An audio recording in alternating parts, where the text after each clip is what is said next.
Hey, before you go into this episode, I just want to thank you for being part of this community. And hey, if you're not yet part of this community, I want to urge you, why don't you like and subscribe to the channel? It would mean so much to us. We have a goal to reach 1,000 subscribers by the end of this year. And so we would really appreciate it if you can like, subscribe, and share this podcast to all those people in your community that you feel can benefit from it. And so we hope you come alongside this journey. With that said, let's go to this latest episode.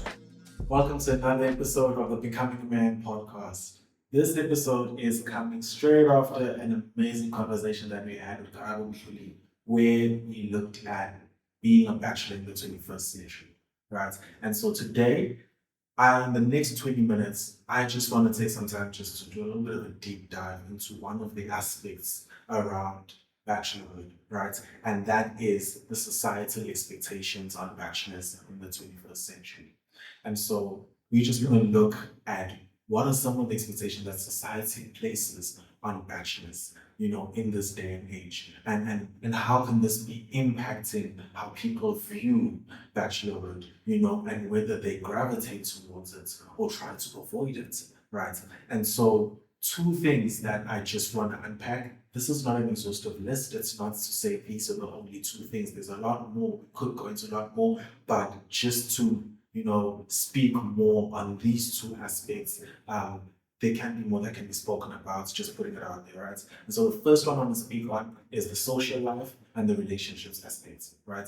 There is an expectation that is placed on people that identify as bachelors in terms of their social life and the relationships, how those should look, right? Social life, there's this expectation that you have all the time in the world. There's this expectation that you have this outgoing nature. You're a party goer, right? You have this vibrant social life. Going out to parties. You're there in social spaces, whatever the case may be. Also, you are viewed as a person who's open to date, right? This is something that is placed there, right? And I'm sure you can probably guessing it as I'm speaking. This is not the case for everyone. It is not a blanket term. However, society has put this expectation that if you're a bachelor, you have an outgoing nature. If you're a bachelor, you are, as the term would be put, single and ready to mingle, right? However, probably even if you go to that episode we spoke to Garabo, bachelors are not necessarily people who don't date.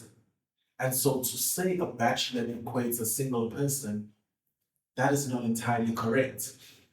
So, but these are some of the things that are put there that, hey, if you are a bachelor, you actually have the social life, you're carefree, you're a party goer. And then off the back of that, what can come out as well is that you can be seen as unstable, or a person who is not ready to commit, right? Why? Because you have this carefree life, because you're a party goer, because you can do whatever you want to do, and rightfully so. Rightfully so, you can't do whatever you do. Why? Because you do not have the typical responsibilities that a married person would have.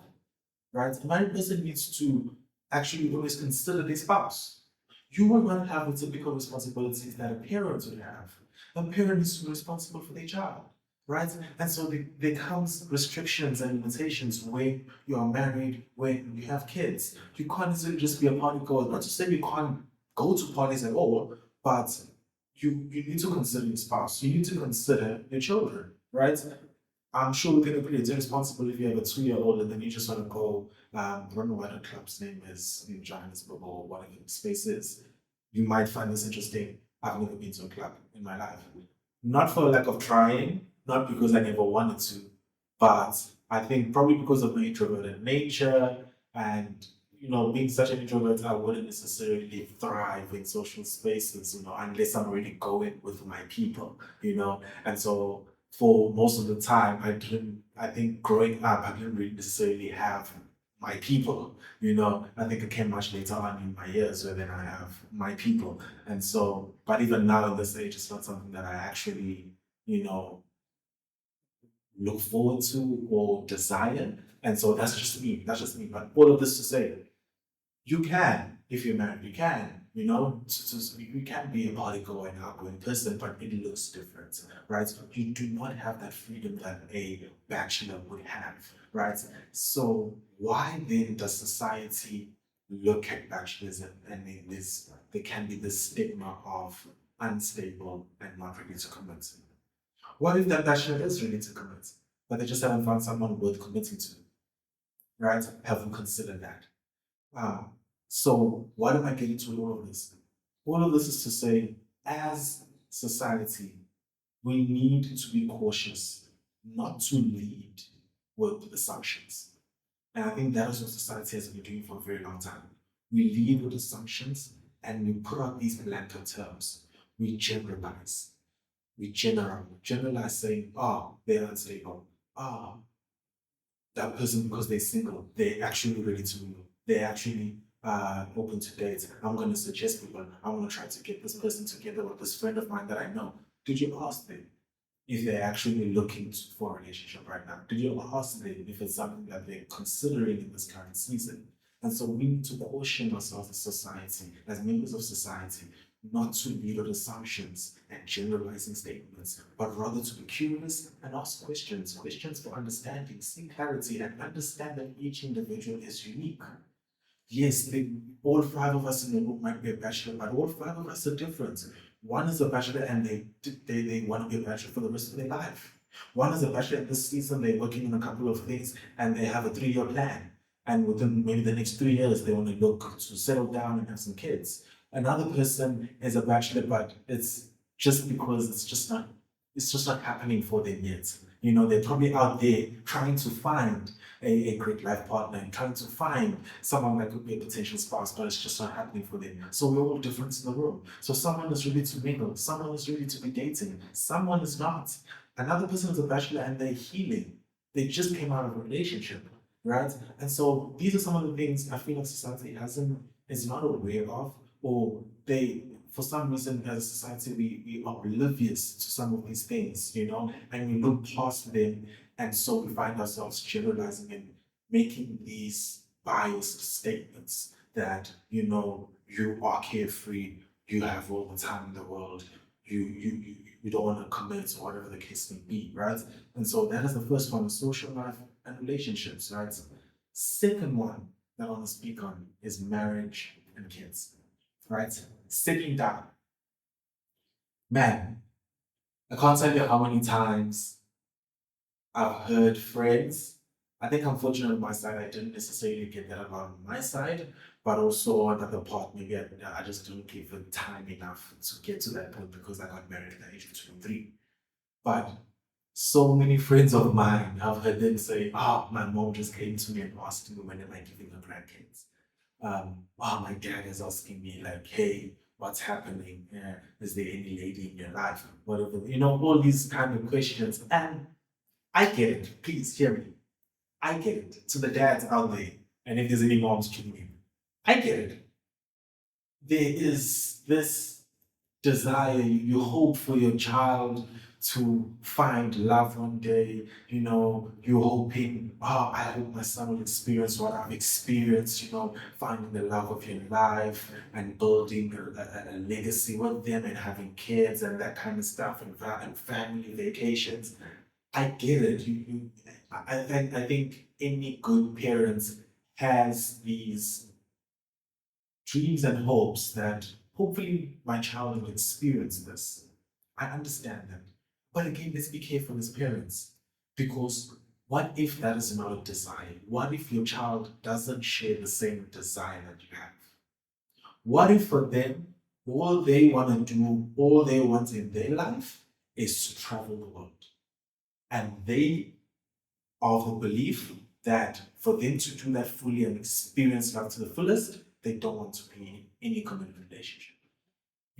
What if that is their choice? So we need to be cautious as parents, just speaking to parents for a moment, we need to be cautious of this, right? And as a society at large, now this is something else we are placing as a burden on bachelors to say, you, at a certain age, particularly in certain ages, you should be maybe dating someone at this stage, or at this age, you should be at least engaged, or you're planning a wedding, whatever the case may be. Oh, like in your 30s, or you're thinking about children, whatever the case is. And I think the kids one is a particularly challenging one with the females, because it's a biological clock as well. And so there can be such pressure on females as well. And again, to say, have we considered these individuals that are generalizing? Have we considered these bachelors to ask and say, is this something you actually are open to? Is this something that you're actually considering? And so it's really interesting. Like as I speak, I'm thinking of there's a friend of mine that I know.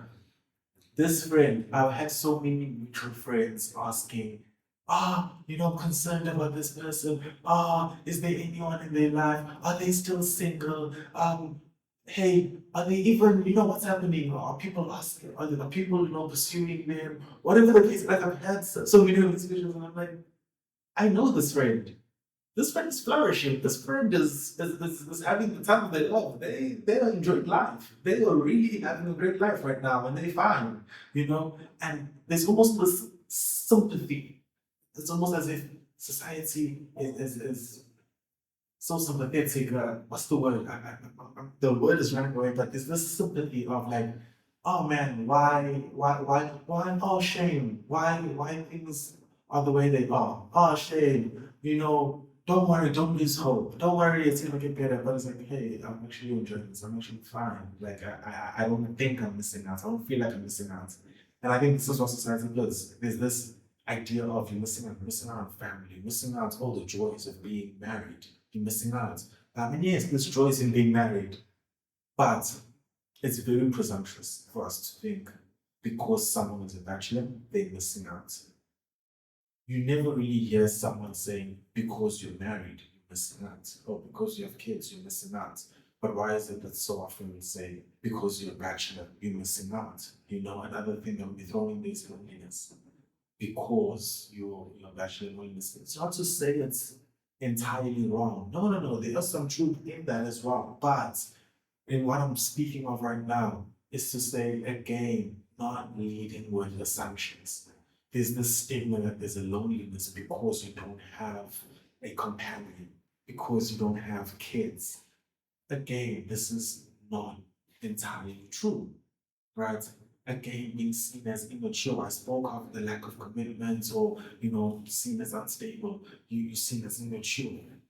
You 33 and you're not married. Oh, what is wrong with you? No, that is not the case. And as society, we need to be careful. We need to caution ourselves from wanting people to conform to the traditional family structure, to conform to the norm of how the life of an adult evolves. That you go to college or university, you study, you get your degree, you start out working, you find someone, if it's not a high school sweetheart, you get someone you meet in college, or someone you meet in the workplace or in church, and then when you're approaching your late 20s, you're not thinking about marriage, you're not thinking about having kids. That is not every single person's life. Like, I'm sorry if this is sounding like a shock, it's not everyone's life plan. Not everyone is saying, this is what I want to do, this is what I want to achieve in life. For some people, it's completely different, right? And so, as we wrap up, as men, then, how do we respond to this as men? And I want to preface this, I want to frame this with a quote from the Bible, a quote from the Bible that is found in a letter called Corinthians, and it says, I want you to be free from the concerns of this life. An unmarried man can spend his time doing the Lord's work and thinking how to please him, but a married man has to think about his earthly responsibilities and how to please his wife. This, of course, in this context is speaking around marriage, but I believe it's a principle that can be applied even to what we're speaking of here, to say that we shouldn't necessarily have this thing where maybe marriage is seen better as singleness. And what it's saying here is to say that, listen, the people who are married, here's the reality. The reality for those who are married is that their attention has to be divided. What do I mean? You need to consider your spouse. You need to be considering how are you pleasing your spouse. In whatever you do, you need to consider your spouse. I'm like, this might be a lame example. I would maybe be going to I'm running some errands wherever I decide to stop. I buy myself a chocolate. I'm gonna think like, oh man, maybe my wife would like a chocolate. I remember my first day of marriage. I went to the shops and bought myself some sweets. I am a sweet tooth. I love sweets. She comes home. I'm just finishing those sweets, and then she's like, "You don't buy me anything." And in my head, I'm like, "But you weren't with me. You were at work." But again, it was just something of like, "Oh, it would be nice if you thought of me." You get me? And so, why am I saying this? I'm saying this to say, you constantly having to think of, I need to consider these responsibilities. There's this person who is of significance in my life, and I need to consider them. I need to always be seen how to please them. It's not the case for a person who's a bachelor. A bachelor, again, can do whatever they want, whenever they want. A bachelor is not having those responsibilities. Guess what? If a bachelor decides waking up today and says, I want to take myself out on a lunch, they don't need to check with anyone. They don't need to confirm budgets with anyone. They can just go. They don't need to take anyone with them. They can just go and take themselves out for dinner or for lunch. If they wake up today and they say, I just want to go on a weekend away, there's no pressure, nothing whatsoever, no expectation for them to be able to take someone with them, right? Or to consult with anyone, right? If they have the funds, if they have the money for it, they have the time, they're able to do that, they got leave from work, they can do it at any time whenever they want it. And so this is what it's speaking of here. It's speaking of that notion to say, hey, when you are a bachelor, you can focus on whatever you want to focus on. It might not be the case of the scripture. It's speaking of pleasing God. Maybe for you it is building your career. You can fully focus on that and not have your attention divided to say, oh, it's Valentine's Day. What am I getting for my girlfriend? You don't have to think about that. You're a bachelor, right? You can focus fully on, say, you say, I want to travel the world. You can do that whenever you want. You can't think of, oh, but my anniversary is coming. So I can't go on this day. I need to go. You don't need to think about that, right? You can focus fully on what you want to focus on. Maybe you want to focus on self-development, right? Maybe you're there actually and you're saying, hey, I actually do aspire to get married one day. But right now, I have a 3-year plan. I'm just going to focus on my self-development. Guess what? You can do that self-development so much more effectively than how it would be done if you were dating. Right? And so this is what it's speaking of. It's speaking of that notion that, hey, there's strengths to this. I think that's the bottom line of it. There's strengths. There's a strength and a big win of why of being a bachelor. And so in closing, why am I saying all of this and what's the point in it? Because the point is that as society we need to be careful not to glorify marriage and kids. We should not glorify marriage, period. And that's what society has been doing. Society would place being married above being a bachelor. And why is that? That is a problem. We shouldn't be doing that because we're trying to say one is better than the other. That is not the case. That is not true. And that is what the text I've quoted is referring to.